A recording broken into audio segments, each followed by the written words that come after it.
তাদের প্ল্যান হলো নির্বাচনে অংশ নেওয়া না, বরং আওয়ামী লীগের পদধারী নেতারা তারা নির্বাচনে যাবে এবং নির্বাচনকে বানচাল করবে।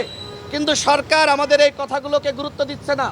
এমনকি আমি প্রধান নির্বাচন কমিশনার তার বরাবর আমি চিঠি দিয়েছি, আমি তাকে বারবার বুঝাতে চেষ্টা করেছি যে আপনারা যদি এই আওয়ামী লীগকে কোনোভাবে সুযোগ দেন, আওয়ামী লীগের দোসরদেরকে সুযোগ দেন, তাহলে নির্বাচনের মাঠে আমরা কেউ থাকতে পারবো না। গতকাল দেখেছেন গণসংযোগ করা অবস্থায় যখন আমার ভাই উসমান হাদি গণসংযোগ করে ফিরছিল রিক্সা করে, অত্যন্ত সাধারণ জীবনযাপন, তিনি ভাবছিলেন যে তিনি হয়তো এদেশের মানুষের কাছে নিরাপদ, সরকার হয়তো তার আশপাশে প্রশাসনের বিভিন্ন ব্যক্তিবর্গকে রেখেছে।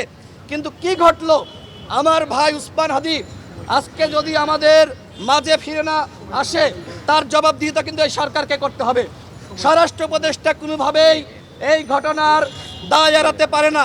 আমরা মনে করি এই মাঝাভাঙ্গা স্বরাষ্ট্র উপদেষ্টা, তার নেতৃত্বে কোনোভাবেই আইন শৃঙ্খলা বাহিনী কাজ করতে পারবে না।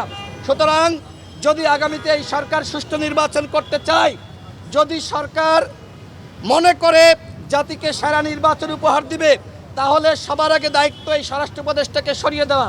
আমরা দেখছি ডিসি এসপি সহ প্রশাসনের রদবদল হচ্ছে, উপদেষ্টা পরিষদের কেন রদবদল হচ্ছে না?